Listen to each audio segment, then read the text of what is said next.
Hello. Hi, everybody. Welcome, welcome. Happy Monday. I hope everybody's doing really well today. Thank you so much for joining me.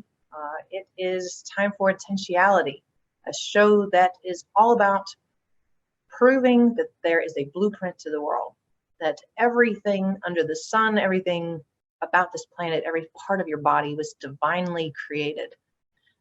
And better yet, there's proof. So this show is all about bringing that proof to you, about bridging the science with the spirituality, to show that the world is not all faith. You don't have to take it on faith that the world is divine and amazing. There's proof of it. So thank you so much for joining me again. We are nearing the end of season 2. And I want to thank all of you guys for joining me this season. It's been a phenomenal season. One of the things that the season has been all about is how do we release the humanity? And I don't mean this in a, extraterrestrial way. How do we release the energies that make us feel isolated and trapped and worthless?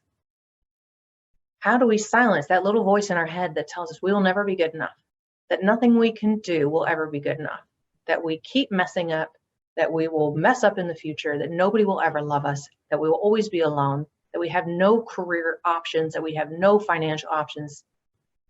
How do we silence that voice?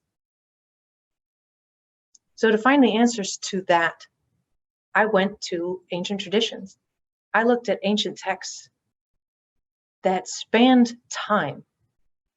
I looked at the texts of Buddha and saw what it was that he taught his disciples to mentally ascend, to get your mind to a place where you were silent, that you could silence that head, that talking voice. I looked at the teachings of Mary Magdalene, who talks about how to overcome the urges of humanity, very much like what the Christians talk about with the 7 deadly sins. How do we overcome our desire to be less? How do we overcome the belief that we are less? And I compared those two to the Vedas with the chakra system. How do we cleanse our bodies and heal our bodies so that our bodies are aligned and working properly, so we don't have to be in chronic pain all the time? And you add in a dash of alchemy, which talks about the metaphysical side. How do we take this flesh and prove to ourselves that we are more? How do we chemically change physically and mentally to become more? So those traditions have spanned the globe. They have been taught for centuries,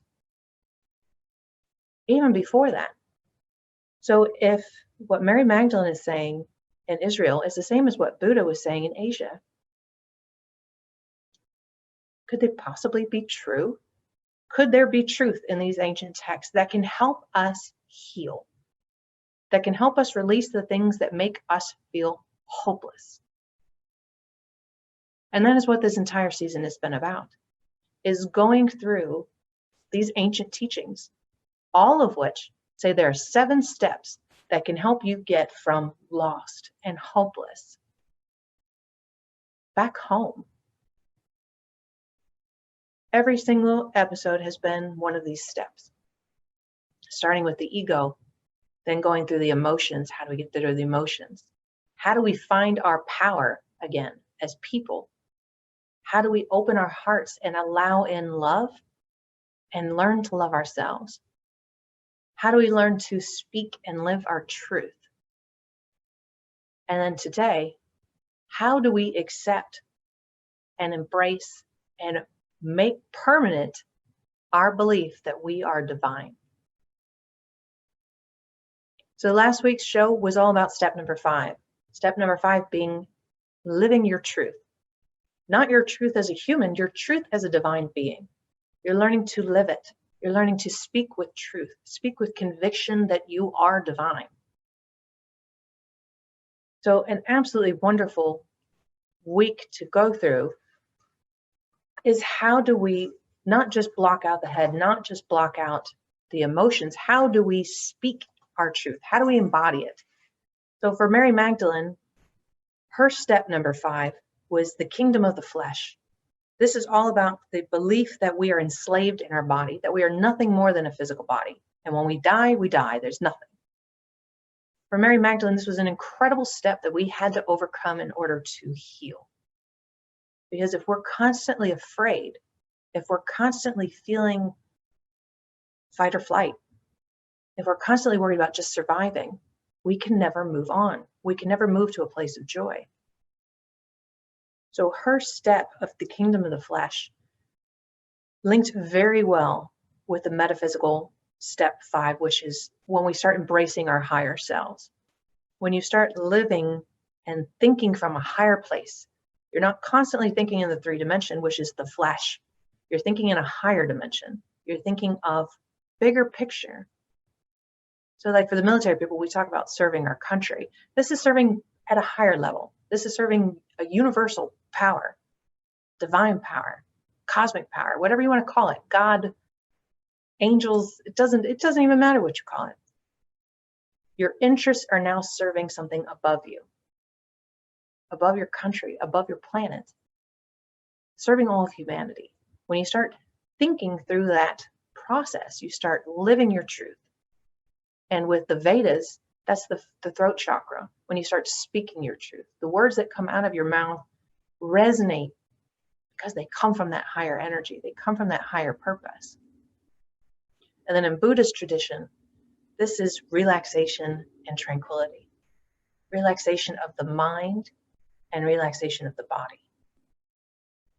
That focus, focusing all of your energy on your ascension, on your growth, on that spiritual message, allows you to block out all the distractions in the world.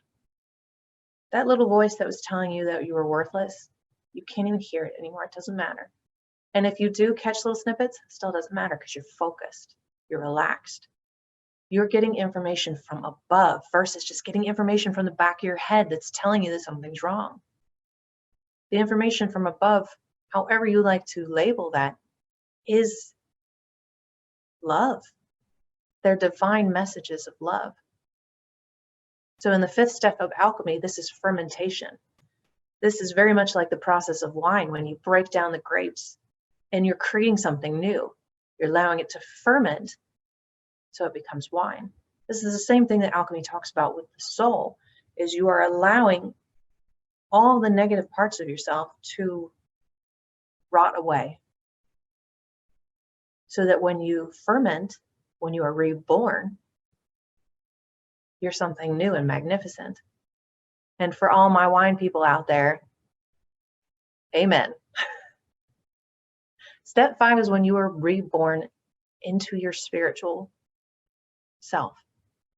You've embraced the fact that you're a spiritual being, a divine being, versus someone who's trapped in the flesh. An incredibly, incredibly powerful step, which takes us to step 6. So this week, all of these things that we've been learning, all of the messages that you've been getting, all of the times you've learned to release ego and heal your emotions and let go of your fear of lack, your fear of worthlessness. Step 6 in the Ascension process is when you live it permanently. This is not waffling back and forth. This is a permanent sense that you're home. All of that stuff that kept dragging you back just doesn't matter anymore. Now, Buddha talks about this as concentration. So it's almost like walking down a tunnel of glass. And outside of the glass, you can see the world spinning, and it's spinning in this wonderful, chaotic way, and everybody's la, la, la, la. But they're on the other side of the glass. Now, at this step in your process, you're able to walk down that center of the glass and not be affected by what's going on the other side anymore. You've made a conscious choice to shift out, to pull yourself out of the mire so you can walk down the tunnel, down the center. So we're going to talk all about step 6 now, which is I am divine. And I'm going to bring up my slides. If you have any questions as I'm going through this, please do not hesitate to comment. Unfortunately, only folks that have a subscription to Awake TV can comment. However, you can absolutely comment me on Facebook. If you go to Intentionality on Facebook, I will read the comments after the show. And I would love to hear your impressions and what you thought. And a big hello to my dad who's watching. He's a wonderful, wonderful supporter, and we talk about this stuff all the time. What you're feeding back to others is pure as well. It's coming from that transcended place.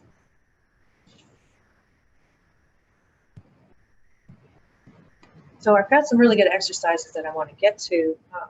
So I don't want to take too much time on the wrap up because they always seem so clear to me when I'm explaining them. Is the innate wisdom that we come into this world with before we learn to speak, before we learn what culture is, what community is, what our religion is, what our skin color means, what our country means. We're at a place of purity. We unlearn very quickly in some cases everything that we came into this world knowing. If your soul is pure and perfect and it gets put into a body, the moment it gets put into that body, you know the wisdom of that body. You know the power of your brain. You already have your connection to all of your wisdom. Everything is balanced in your body. You are already free from the traumas of life. Now, as you age, some of that is beaten out of you. Some of it is you're taught that it's wrong. And some of it you just let go because you want to fit into society. So reverse that aging process. This is the point where you have reversed that aging process to where you're embracing where you were when you first came in. You're living that pure, joyful life again, that life of divinity. That wisdom of the body is a huge step into embracing how divine you are. When you start listening to your body, and not when it's screaming at you before it gets there, you're going to live a healthier and happier life. Just like when you start listening to your intuition, the challenges that you face aren't going to feel so challenging anymore. It's like having your own guardian angel telling you, no, don't go to the right, go to the left. So at this phase, you're incorporating all those things that you were when you came in. You've unlearned everything that has been put into your brain that was wrong and misleading and not good for you. So this is the phase where you stand tall and look at yourself in the mirror and say, I am divine. I am a divine being of light. I do not need to worry about lack. I don't need to worry about money or being paid. I don't need to worry about what people think of me. I don't need to worry about thinking about other people. I have come back to a place of centered and concentrated. I trust the wisdom of my body. I am liberated from duality. I feel that unconditional love for self. And I'm going to continue on my journey. I'm going to allow that to distill and refine even more. And every single time the world smacks me in the face, I'm just going to get a little bit better. I'm going to get a little bit more refined to the point where my joy is no longer affected by the world. And I'm going to be able to teach others to do that as well. That we did this week. So you can feel what it's like to embrace your divinity. And each time you feel that, it's going to be easier for you to feel it next time. And the world will affect you just a little bit less. So please join me again next Monday, 7 p.m. Eastern, 4 p.m. Pacific for Intentionality. Check me out on Facebook. I've got the Intentionality group on there. Check me out on LinkedIn. I've got Ascended Warrior, which is a group specifically for veterans, first responders, and other survivors of traumatic stress. Be kind to each other, be good to each other. Love yourself. Seek for your inner truth. It can heal you of everything. It just can. Release all that pain. It is not real. It is not the reality you need to live in. So until next week, I love you all. Light and love.